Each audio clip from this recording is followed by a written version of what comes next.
نحمده ونصلي ونسلم على حبيبه الكريم الرؤوف الرحيم. أما بعد، أعوذ بالله من الشيطان الرجيم. بسم الله الرحمن الرحيم. ألا إن أولياء الله لا خوف عليهم ولا هم يحزنون. صدق الله العلي الولي الحي القيوم. درود شریف.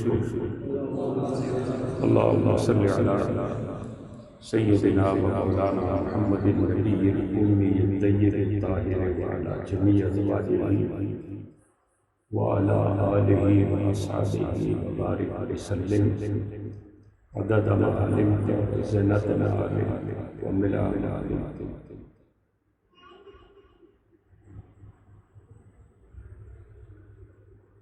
حضرات، جیسا کہ آپ حضرات نے سنا، آج حضور سرکار مفتی اعظم راجستھان ہمارے استاذ گرا ان کی یاد میں یہ مختصر سی مجلس آج ہم نے رکھی. مفتی صاحب قبلہ یوں سمجھیے کہ آپ پورے راجستھان کے محسن اعظم، یعنی آپ کا ہم سب پر بہت بڑا احسان. آج راجستھان میں جہاں کہیں بھی سنیت آپ کو ہمیں نظر آ رہی ہے، وہ سارا کے سارا فیض حضرت مفتی اعظم راجستھان کا ہی ہے.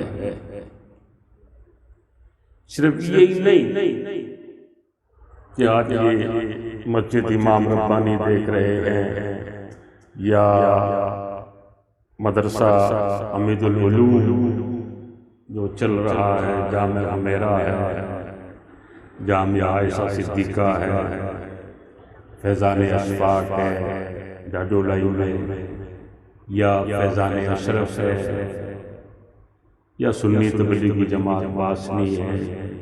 یہ تو آپ اور ہم اپنے آس پاس کے علاقوں کی بات کر رہے ہیں. اگر آپ اور ہم اور دوسرے شہروں کی بات کریں تو جیسلمیر میں دارالعلوم رضویہ ہے، باڑمیر میں ادارہ ہے، بھیلواڑے میں دارالعلوم رضویہ ہے، چورو میں دارالعلوم مدینۃ العلوم ہے، اور دارالعلوم توقیر العلوم ہے. یعنی راجستھان کا کوئی بڑے سے بڑا شہر، چاہے جے پور ہی کیوں نہ ہو، جے پور میں دارالعلوم رضویہ، جتنے بھی سنی ادارے راجستھان میں آج دین کا کام کر رہے ہیں، وہ سارے کے سارے پودے، وہ سارے کے سارے پیڑ مفتی صاحب کے ہاتھ سے لگے ہوئے ہیں. مفتی صاحب نے صرف دارالعلوم مثالیہ جو ایک ننھے سے پودے کی صورت شکل میں تھا، اس کو آپ نے خون جگر پلا پلا کر اتنا بڑا قداور درخت کر دیا کہ جس کی شاخیں پورے راجستھان میں پھیل گئی.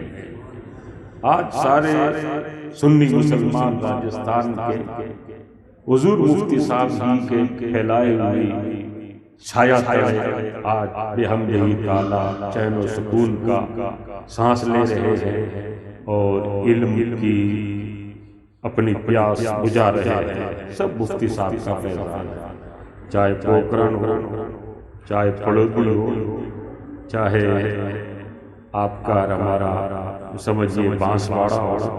یعنی صرف یہی نہیں کہ راجستھان بلکہ ایم پی میں بھی حضرت کے فیض و برکات سے لوگوں نے فیض اٹھایا ہے. یہاں تک کہ ہمارے زمانے طالب علمی میں جہاں بہار کے، یو پی کے، پنجاب کے، ہریانہ کے، الور کے، اڑیسہ کے، بڑے بڑے صوبوں کے طلباء جہاں دارالعلوم میں پڑھا کرتے تھے، وہاں افریقہ کے لیے طلباء وہاں پڑھا کرتے تھے۔ آج بھی آپ کے اپنے دارالعلوم کے فارغین لندن میں کام کر رہے ہیں۔ تو مفتی صاحب کے فیوز و برکات بحمدہ تعالی صرف راجستھان میں یا ہندوستانی میں نہیں بلکہ بیرون ہند بھی مفتی صاحب کے فیوز و برکات بحمدہ تعالی پہنچے ہوئے ہیں، اور حضور کے شاگرد اور آپ کے طلباء دین کا کام کر رہے ہیں۔ مفتی صاحب قبلہ حضرت کی پیدائش 1919 عیسوی میں آپ کی ولادت مبارکہ شیونالی جو امروہہ کے پاس ہے وہاں حضرت کی ولادت ہوئی، اور آپ کے والد الطاف حسین بڑے مہذب اور بہت ہی اعلیٰ مزاج کے اور بہت ہی عزت اور شان کے مالک تھے، بلکہ اس گاؤں کے آپ مکھیا تھے۔ جس طرح پنجاب میں نمبردار ہوتے ہیں یا بڑے ہوتے ہیں، اس طرح آپ کے والد صاحب وہاں کے مکھیا تھے۔ جب مفتی صاحب کی ولادت ہوئی، آپ بڑے ہوئے، تو ان کے گاؤں میں کوئی مدرسہ نہیں تھا، تو ان کے والد صاحب نے اپنے لڑکے اشفاق حسین کے لیے آپ نے وہاں مدرسہ بنوایا، یعنی مدرسہ تعمیر کروایا کہ میرا لڑکا پڑھے گا، گاؤں کے لڑکے پڑھیں گے، باقاعدہ وہاں پر استاد رکھا، اور مفتی صاحب کی پڑھائی وہاں شروع ہوئی۔ بتاؤ ہے کوئی ایسا، کوئی گاؤں میں کوئی ایسا شخصیت کوئی ایسی کہ اپنے بچے کی پڑھائی کے لیے وہ مدرسہ تعمیر کروا، اکیلا یہ نہیں کہ بھئی چندہ کرتے، مدرسہ بنوایا، وہاں استاد رکھے، اور مفتی صاحب کی پڑھائی وہاں شروع ہوئی۔ پھر مفتی صاحب اجمل العلوم سنبھل وہاں آپ کا داخلہ ہوا، آپ نے وہاں پڑھائی کی، اور شاہ محمد اجمل علیہ رحمہ آپ کے استاد ہیں، اور آپ نے ان سے ہی آپ نے بیعت کی، یعنی آپ ان کے مرید ہوئی۔ جب آپ کی وہاں سے فراغت ہو گئی، آپ کے اساتذہ میں بڑے بڑے نامور شخصیات ہیں، تقدس علی خان بریلوی، حضرت مفتی محمد حسین صاحب سنبھلی، صدر الافاضل حضرت مولانا نعیم الدین صاحب مراد آبادی، یہ آپ کے اساتذہ جو پوری دنیا میں جن کا نام اور جن کی عظمت اور شان کا ڈنکا بجا ہے۔ تو حضرت وہاں سے جب فارغ ہوئے تو بتاتے ہیں کہ آپ کی دادی صاحبہ نابینا تھی، اور انہوں نے اللہ پاک سے دعا کی تھی کہ میرا پوتا عالم بن کر آیا ہے، دستار بندی ہوئی ہے، کاش میں میرے بچے کو اپنی آنکھوں سے دیکھ لوں۔ اللہ تعالیٰ نے ان کی دعا قبول کی، اور اللہ نے ان کی آنکھیں روشن فرمائی۔ اور صاحب مفتی صاحب کی فراغت کے بعد ہی جب آپ دارالعلوم اجمل العلوم سے فارغ ہو گئے تو آپ کا نصیبہ بیدار ہوا، اور آپ نے حضور اکرم صلی اللہ علیہ وسلم کی زیارت کی۔ حضور صلی اللہ علیہ وسلم نے ارشاد فرمایا کہ بخاری شریف لے کر آؤ، یعنی آپ بخاری شریف ختم کر کے گئے تھے، فراغت ہوئی تھی آپ کی، اور حضور علیہ السلام کا دیدار ہو گیا، زیارت ہو گئی۔ حضور نے فرمایا کہ اشفاق حسین بخاری شریف لے کر آؤ، تو آپ بخاری شریف کے لیے روانہ ہوئے، بخاری شریف لے کر آئے۔ پھر آپ نے حضور علیہ السلام سے عرض کیا کہ حضرت میری دعوت قبول کریں، تو حضور صلی اللہ علیہ وسلم نے مسکرا کر فرمایا کہ دوپہر کی تمہاری دعوت قبول ہے۔ جب آپ 1963 میں جب آپ حج کے لیے گئے تو وہاں آپ نے مدینہ شریف میں لمبا قیام کیا، اور کتب مدینہ جو اعلیٰ حضرت کے بڑے خلیفوں میں سے ہیں مولانا ضیاء الدین مدنی، ان کے پاس آپ وہاں گئے تو مولانا ضیاء الدین مدنی سے آپ نے کہا مجھے وہ ایک خواب میں نے دیکھا تھا، وہ خواب آپ کو پیش کروں، یعنی آپ نے اپنا خواب مدینہ شریف میں واپس مولانا ضیاء الدین مدنی صاحب سے عرض کیا کہ میں نے ایسا خواب دیکھا، حضور صلی اللہ علیہ وسلم نے مجھے کہا بخاری شریف لے کر آؤ۔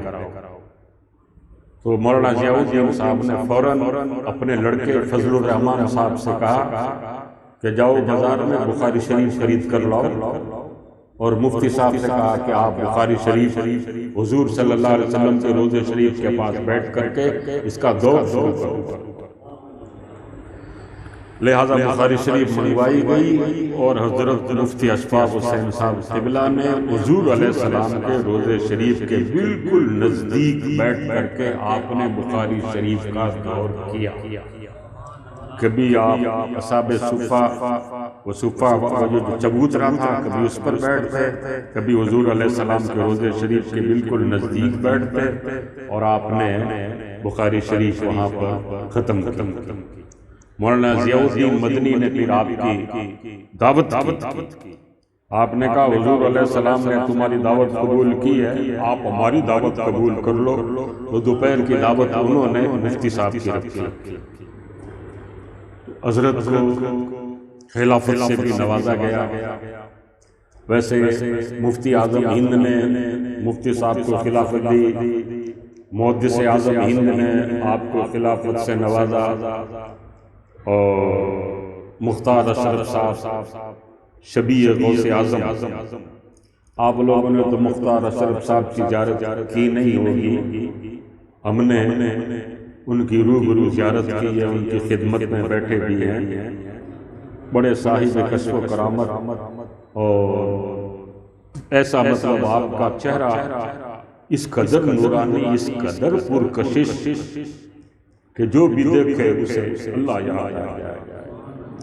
ایسا الحمدللہ اللہ تعالیٰ نے آپ کو حسن و جمال دیا۔ ویسے حضرت جودھ پور بھی تشریف لایا کرتے، باجی تالاب پر آپ کا قیام رہتا تھا، اور ہنومان گڑھ بھی حضرت تشریف لایا کرتے۔ قاری ابو الفتح صاحب انہوں نے مجھے بھی بلایا تھا، وہاں حضرت کے پاس بیٹھے رہے کافی دیر۔ حضور سرکار مفتی اعظم راجستھان بارگاہ رسالت میں یوں سمجھیے کہ مقبول ہو چکے۔ حضرت جب 1945 میں جب آپ پالی تشریف لائے، ویسے آپ نے پہلے ضلع مراد آباد کے کسی گاؤں میں تدریس کا کام شروع کیا تھا، پڑھایا کرتے تھے۔ اس کے بعد پھر آپ 1945 میں حضرت پالی تشریف لیا، تو آپ پالی میں رہے۔ پالی میں بھی آپ نے ایک مقدس اور بابرکت آپ نے خواب دیکھا۔ کیا خواب دیکھتے ہیں؟ سرکار دو عالم صلی اللہ علیہ وسلم کا گنبد خضرا ہے اور حضور علیہ السلام کے روضہ انور کا جو حجرہ مبارک ہے اس کا دروازہ کھلا ہوا ہے اور مفتی صاحب اندر حضور کے مزار شریف کی طرف بڑھ رہے ہیں اور وہاں پر گرد و غبار وغیرہ وہ ہٹا رہے ہیں اور پیچھے سے آپ کو آواز آتی ہے۔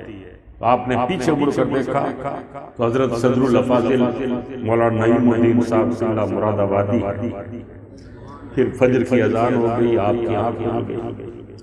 تو آپ نے بذریعہ خط و خطابت حضرت مولانا نعیم الدین صاحب سے آپ نے اس خواب کی تعبیر پوچھی تو صدر الافاضل نے واپس آپ کو تحریر کیا کہ آپ نے جو خواب دیکھا ہے بڑا مبارک خواب ہے اور آپ سے رسول پاک صلی اللہ علیہ وسلم اپنے دین کا کام لیں گے، آپ سے اور آپ کے رفقا سے جو آپ کے پاس بیٹھنے والے ہیں، جو آپ کے شاگرد ہیں، جنہوں نے آپ سے فیض اٹھایا ہے، ان سے بھی دین کا کام لیا جائے گا۔ آپ کو مبارک۔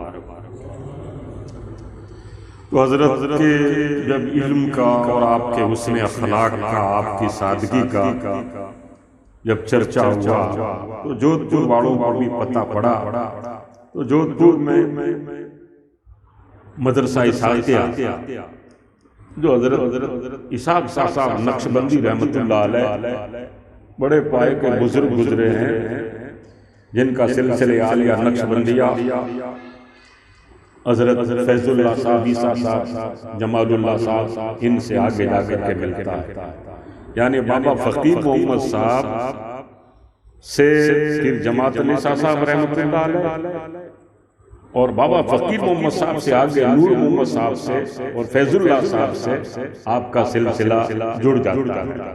یعنی ہمارا جو سلسلہ ہے قبلِ عالم پیر سید جماعت نساء صاحب سے این اسی طرح اسحاق صاحب رحمت اللہ علیہ کا بھی سلسلہ آگے جا کر کے چورا شریف کے مشائخ سے مل جاتا ہے۔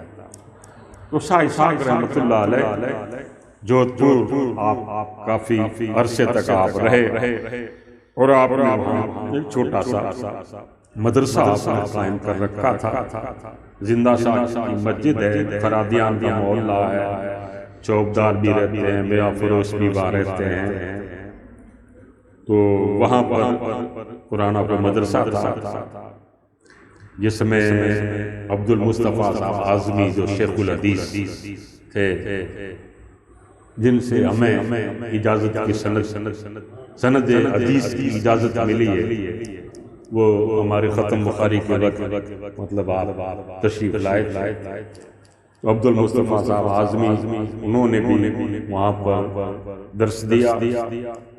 اس کے بعد پھر حضرت کو عبد المصطفیٰ اعظمی صاحب کو وہاں کے جودھ پور کے راجہ نے بعض وجوہات کی وجہ سے آپ کو شہر بدر کا آپ کے لیے آرڈر نافذ کر دیا اور عبد المصطفیٰ اعظمی صاحب کو جودھ پور چھوڑنا پڑا۔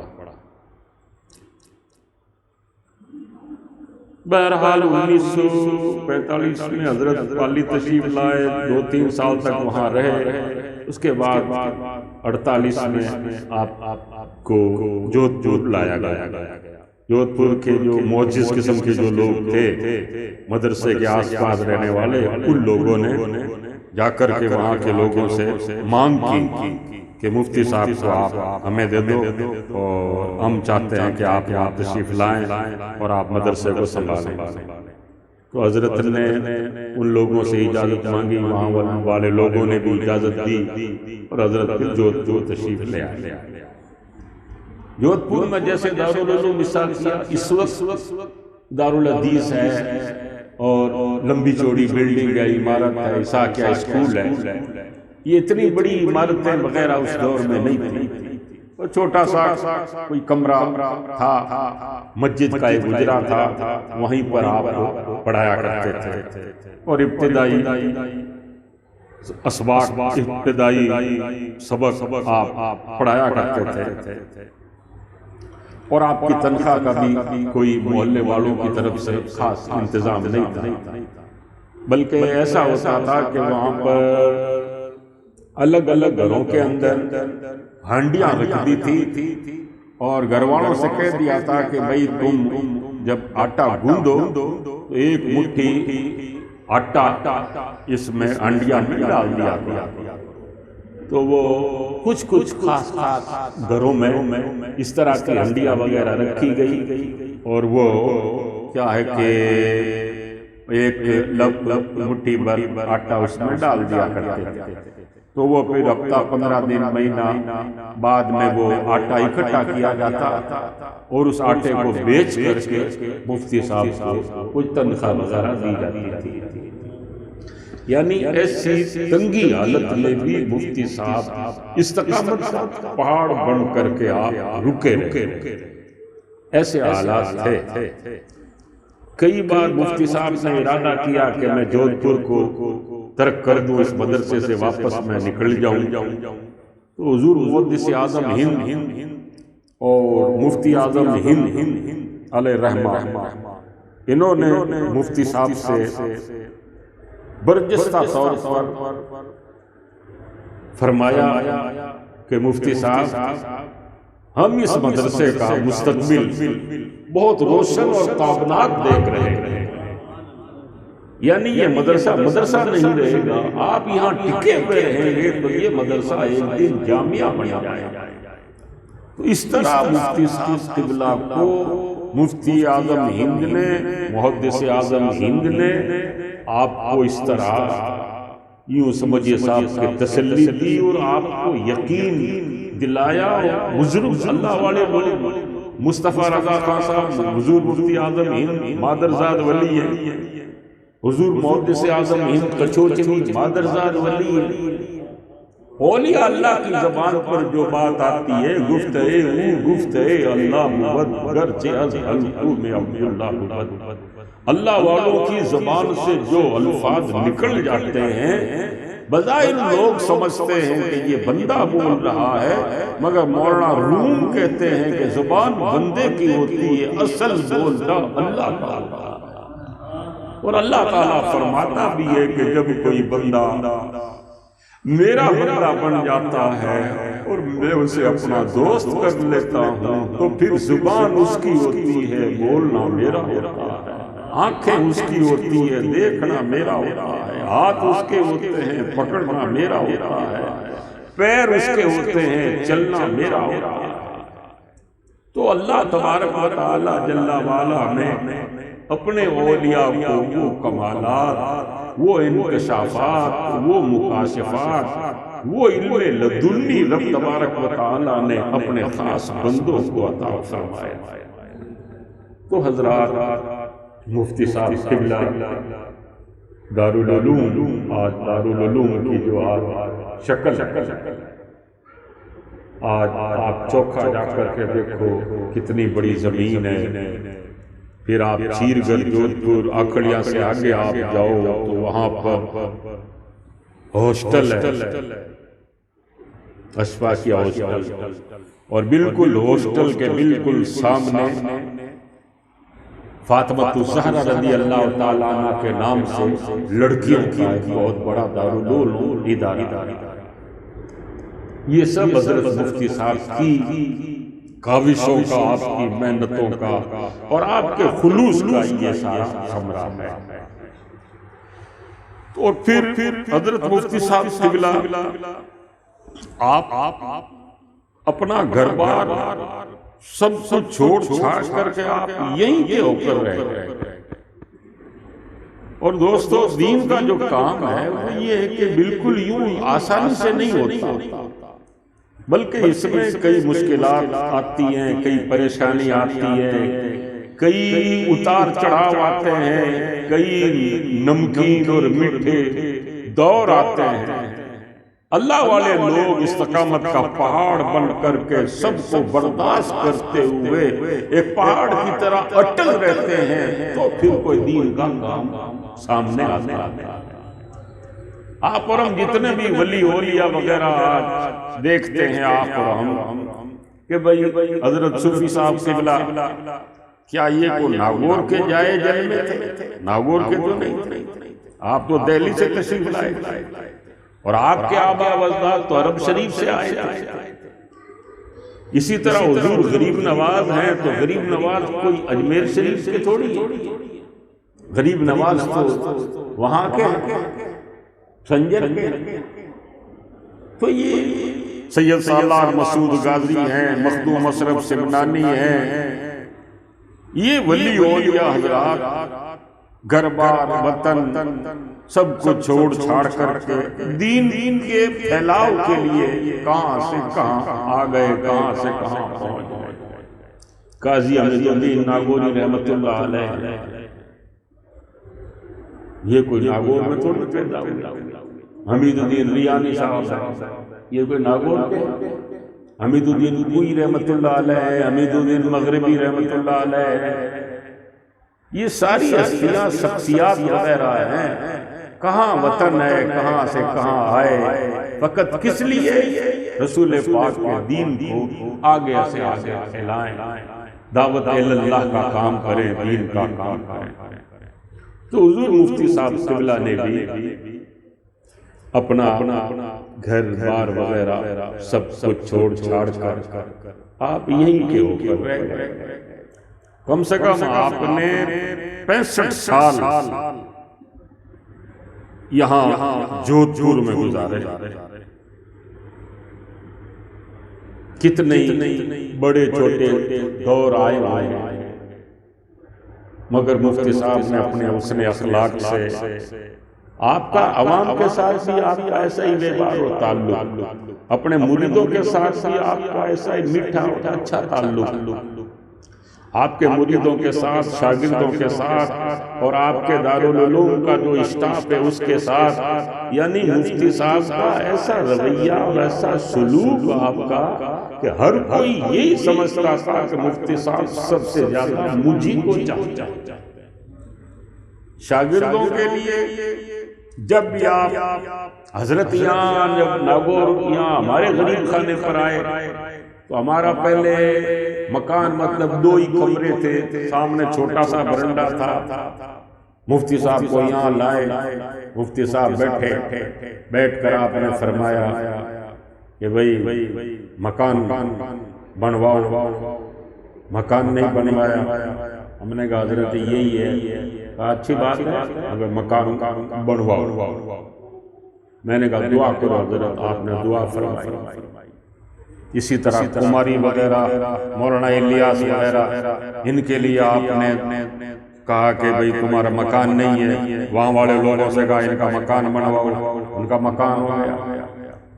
یعنی ہر ایک سے یہی پوچھتے تھے کہ آپ کیا کر رہے ہو.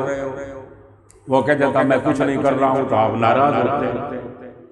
اور اگر وہ کہہ دیتا کہ میں یہ دنیاوی کاروبار کر رہا ہوں تو آپ فرماتے کہ آپ دین کا بھی کام کرو.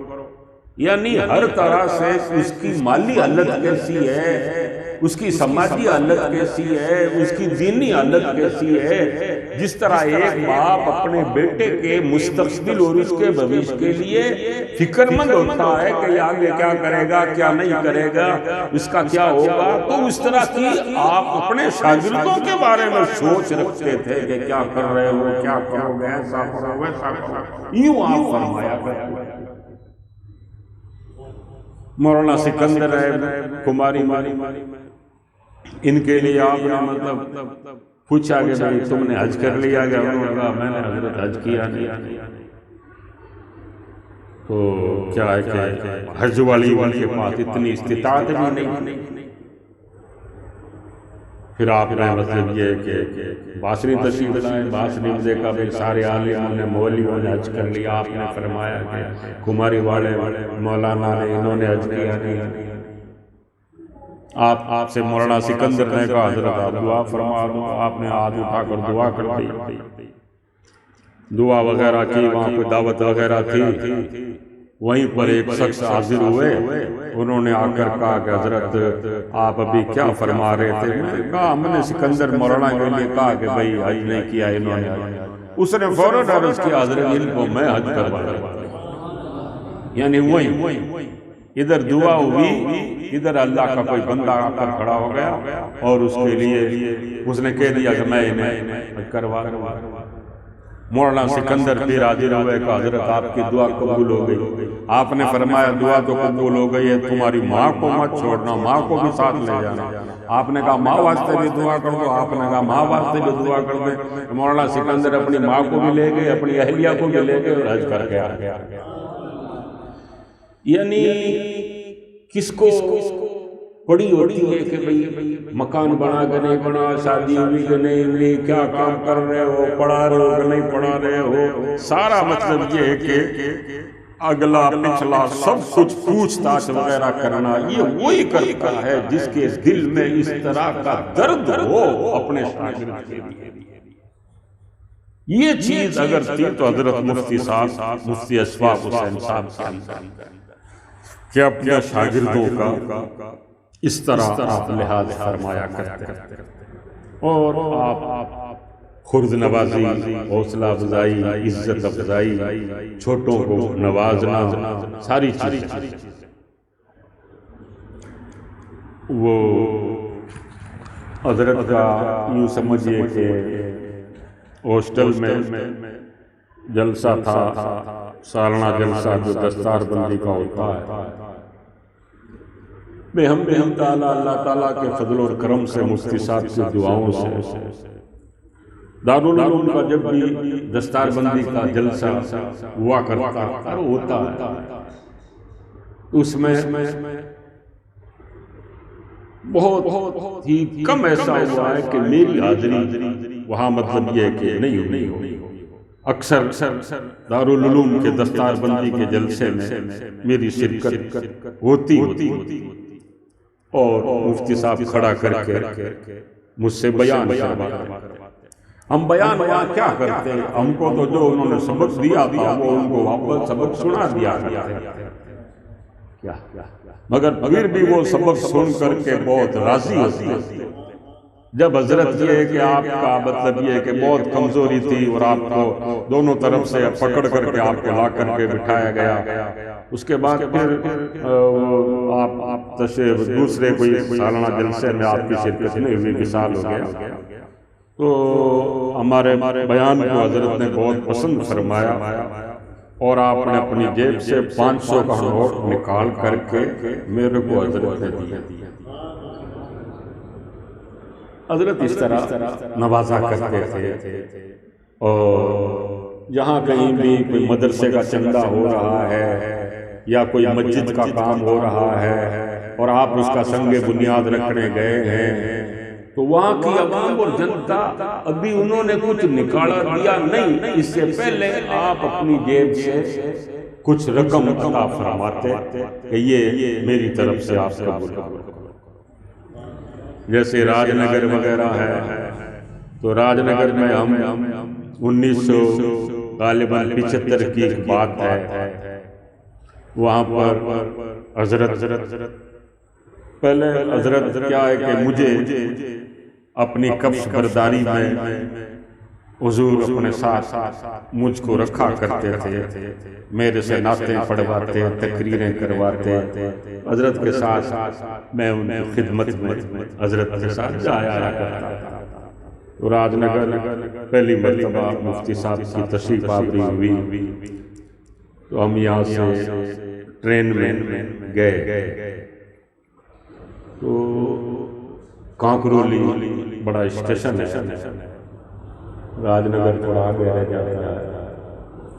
تو وہاں جب پلیٹ فارم پر گاڑی رکی تو دیکھا وہاں لوگوں کا بڑا ہجوم اور بڑا ازدحام، بہت زیادہ لوگ وہاں جمع حضرت کے استقبال کے. جب پلیٹ فارم سے باہر نکلے تو وہاں پر 2 بسیں کھڑی، یعنی بسیں مفتی صاحب کو لینے کے لیے وہاں اسٹیشن پر ریلوے اسٹیشن پر حضرت کو وہاں مطلب بٹھایا گیا اور آپ کو وہاں لے کر گئے. تو آج تو الحمدللہ راج سمند والے، راج نگر والے دینی اعتبار سے، دنیاوی اعتبار سے بہت ہی یوں سمجھئے کہ آگے اللہ تعالیٰ نے بہت کچھ نواز دیا مفتی صاحب کی دعاؤں کی وجہ سے. ماربل وغیرہ کی پیداوار ہے اور الحمدللہ اچھے خاصے یوں سمجھیے کہ صاحبان ثروت. تو اس وقت وہاں کوئی مدرسہ وغیرہ کوئی نہیں تھی. ادے پور والے اولاد چمن والے کانکرولی والے کیا ہے کہ مدرسے کو انجمن بولتے ہیں. ادے پور میں بھی بہت بڑی مدرسہ رہا ہے، اس کو انجمن ہی بولتے ہیں. تو وہاں پہ کوئی انجمن وغیرہ اس وقت نہیں تھی. مسجد تھی بالکل چھوٹی سی. آج بھی وہ مسجد ہے مگر کیا ہے کہ بس وہ اتنی ہے، تھوڑی سی آگے وغیرہ بڑھائی گئی ہے. باقی اس کے پاس انجمن ہے. انجمن الحمدللہ یوں سمجھیے صاحب کے اوپر ایک ماڑا اور بنا ہوا ہے. اس طرح اس کا سنگ بنیاد مفتی صاحب نے رکھا. حضرت نے تقریر فرمائی اور آپ نے اپنی جیب سے پہلے کچھ رقم عطا کی، اور آپ کا جو کچھ آپ نے عطیہ عطا فرمایا اس کے بعد پھر یوں سمجھیے صاحب کہ لوگوں نے نوٹوں کی بارش کر اور وہاں پر انجمن وغیرہ قائم ہو گئی. وہ تو پھر کیا ہے کہ ہم تو پھر اس کے بعد بھی جایا کرتے تھے تو 2 کمرے ہی تھے. اب تو الحمدللہ بڑا لمبا چوڑا ہال ہے، اوپر پھر ہال ہے، مدرسہ ہے جہاں حافظ صاحب ہمارے مخلص حافظ صوفی صاحب سے ابھی ان کا وصال ہو گیا، 4-6 مہینے ہوئے. تو عرض کرنا یہ ہے کہ چاہے راجستھان کا کوئی بھی شہر ہو، وہاں پر مدرسے، مسجدیں اور ادارے آپ نے چاروں طرف آپ نے بنوا دیا. یہ جو شعر ہے کہ کس نے گاڑے سنیت کے جھنڈے راجستھان میں، مفتی صاحب نے اتنے مطلب لوگ آپ کے معتقد، آپ سے عقیدت رکھنے والے، کافی لوگ کافی جگہ پر آپ کے مریدین. باسنی میں لوگ آپ کے مرید ہیں، بانسواڑہ میں آپ کے مرید ہیں، راج نگر میں آپ کے مرید ہیں، اور ایک باگور علاقہ ہے وہاں پر ہے، بھیلواڑہ میں ہے، کپاسن میں ہے، کئی جگہوں پر آپ کے مریدین وغیرہ ہیں اور آپ سے بڑی عقیدت اور بہت محبت رکھتے ہیں. بانسواڑہ میں اس قدر لوگوں کو آپ سے محبت اور اس قدر لوگ آپ کا ادب اور احترام وغیرہ کرتے، اتنا آپ کا یہ ہے کہ لوگوں کے دلوں کے اندر ادب اور احترام آپ کا تھا. یہاں تک کہ صرف یہی نہیں کہ صاحب اہل سنت والجماعت والے ہی لوگ بلکہ غیر مسلم بھی. اور آپ کے جنازے کا منظر دیکھ کر کے تو وہابیوں نے بھی آپ کی عظمت کا اعتراف کر کہ ہم مطلب یہ ہے کہ انہیں اتنی بڑی شخصیت اور ہستی نہیں سمجھتے تھے، مگر ہمیں اب پتا چلا کہ واقعی یہ کوئی بہت عظیم ترین ہستی اور شخصیت تھی.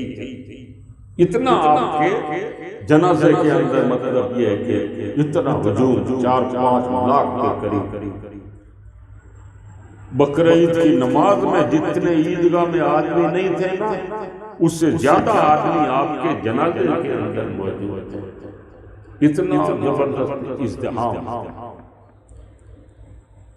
آپ اسپتال میں جب آپ ایڈمٹ تھے تو راجستھان کے چیف منسٹر اشوک گہلوت صاحب نے اسپتال والوں کو، ڈاکٹروں کو، وہاں کے اسٹاف والوں کو اشوک گہلوت صاحب نے خاص طور سے ان کو یہ ہدایات اور پیغام بھیجے کہ مفتی صاحب کا پورا دھیان رکھنا، ان کو کسی طرح کی کوئی تکلیف نہیں ہونی. یہ راجستھان کے تمام مسلمانوں کے پیر ہیں، دھرم گرو ہیں، ان کا خیال خاص طور سے رکھنا. لہذا وہاں کا سارا عملہ، سارا اسٹاف مفتی صاحب کی جو بھی خدمت وغیرہ کر رہا تھا بہت ہی ادب اور احترام کے ساتھ. بہرحال دوستو، ہم بھی مفتی صاحب کے ساتھ رہے ہیں. کبھی بھی مفتی صاحب نے کبھی نماز میں کہ دین کے کام میں، حضور کی سنتوں کے معاملے میں کبھی آپ کو کوتاہی یا کبھی لاپرواہی برتتے ہوئے نہیں دیکھا. بلکہ آپ نماز کا ایسا اہتمام فرماتے کہ پلیٹ فارم پر ہی نماز پڑھ رہے ہیں، ٹرین کے چلنے میں اگر کوئی 2-4 منٹ ہیں تب بھی مطلب آپ نماز کی طرف آپ مائل و متوجہ ہیں۔ اس قدر نماز کا اہتمام، دلائل الخیرات شریف کا اہتمام، اپنے مشائخ کے جو بھی بتائے ہوئے اوراد و وظائف ہیں ان کا پورا یوں سمجھیے صاحب کے خیال اور دھیان ان ساری باتوں کے اوپر آپ کا سختی کے ساتھ آپ کا عمل۔ مفتی صاحب سے ملا، بہرحال دوستو حضرت مفتی صاحب سے ملا نے کئی جگہ پر مناظرے وغیرہ بھی ہوئے اور آپ نے حق کو حق ظاہر کیا، باطل کو باطل کر کے بتایا، اور آپ نے بہت ہی حسن اخلاق سے آپ نے دین کا، سنیت کا اور تعلیم دین کا آپ نے بڑا زبردست کام کیا۔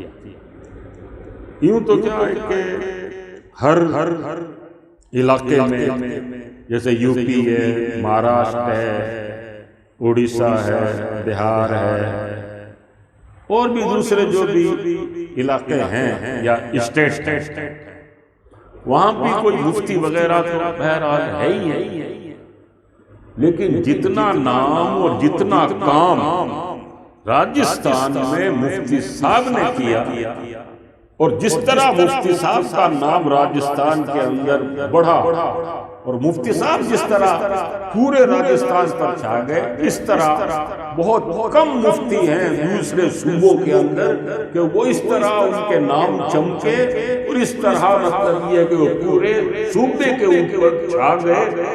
اگر ہندوستان میں کوئی اگر کوئی شخصیت ہے تو وہ اکیلے مفتی اشفاق حسین صاحب کی ہے۔ حضرت مفتی صاحب کی ایسی خدمات رہی ہے، ایسا مفتی صاحب کا عمل رہا ہے، اس طرح کی مفتی صاحب کی کوششیں رہی، یعنی پیرانہ سالی میں، یعنی بڑھاپے کے اندر بھی، یعنی بہت ضعیف ہو گئے، کمزور ہو گئے، پھر بھی آپ نے تبلیغی دورے بند نہیں کیے، برابر آپ جاتے رہے، آتے رہے، جاتے رہے، آتے رہے۔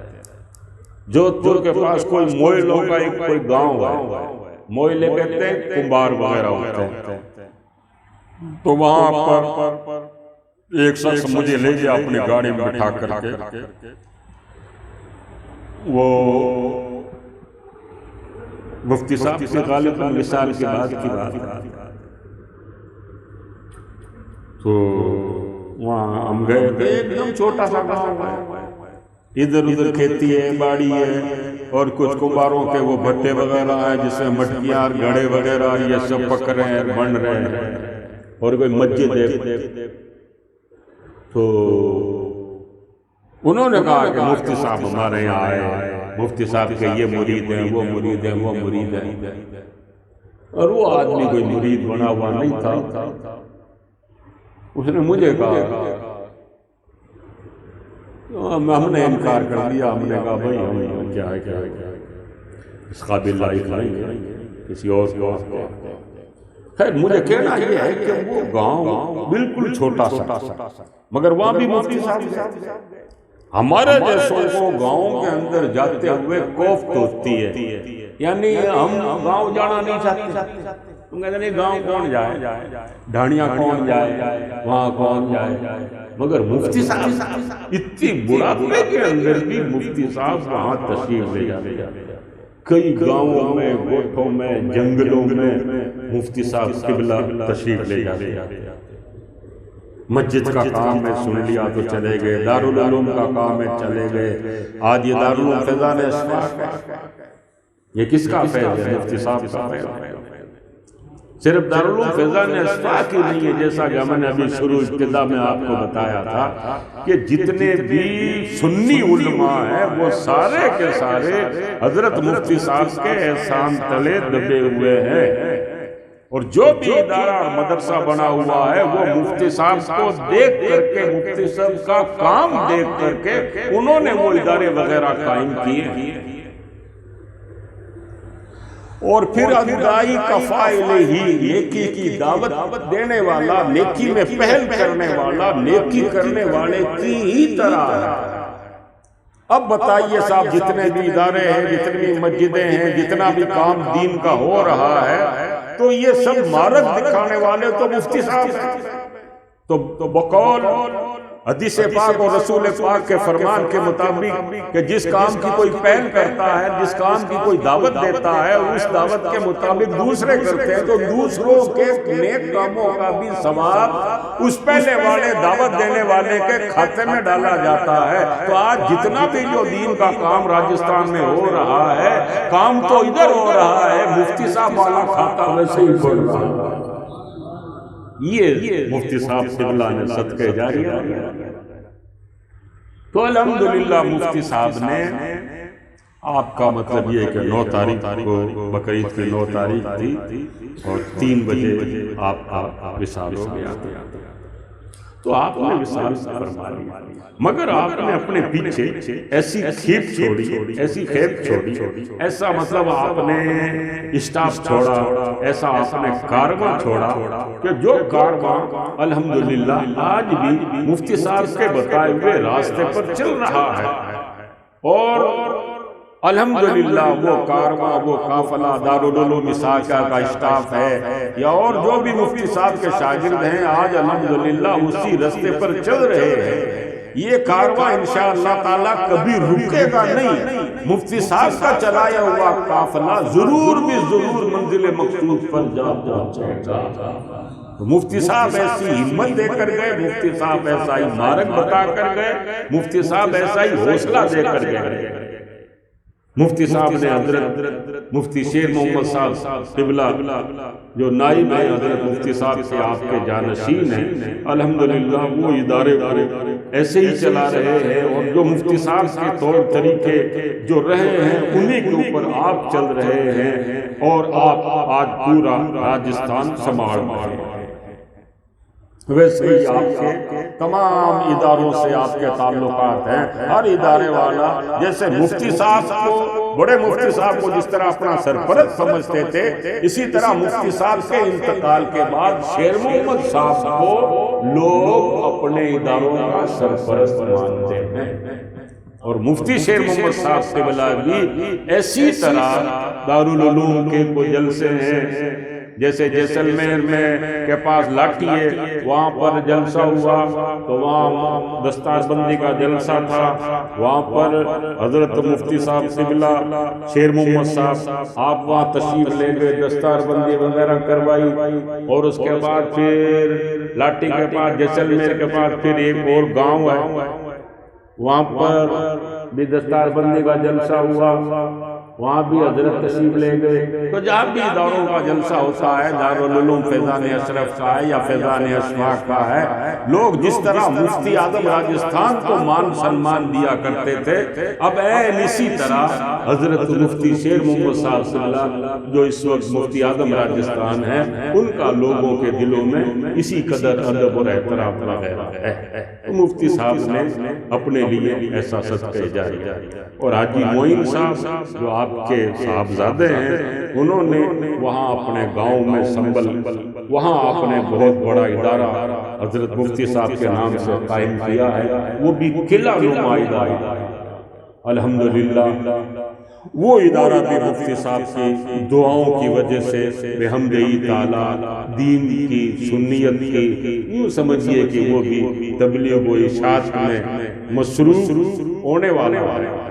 اس کی ہم نے بلڈنگ کا ہم نے فوٹو وغیرہ دیکھا تھا تو دل مان نہیں رہا تھا کہ ایک دم اتنا بڑا بلڈنگ وغیرہ بن گئی۔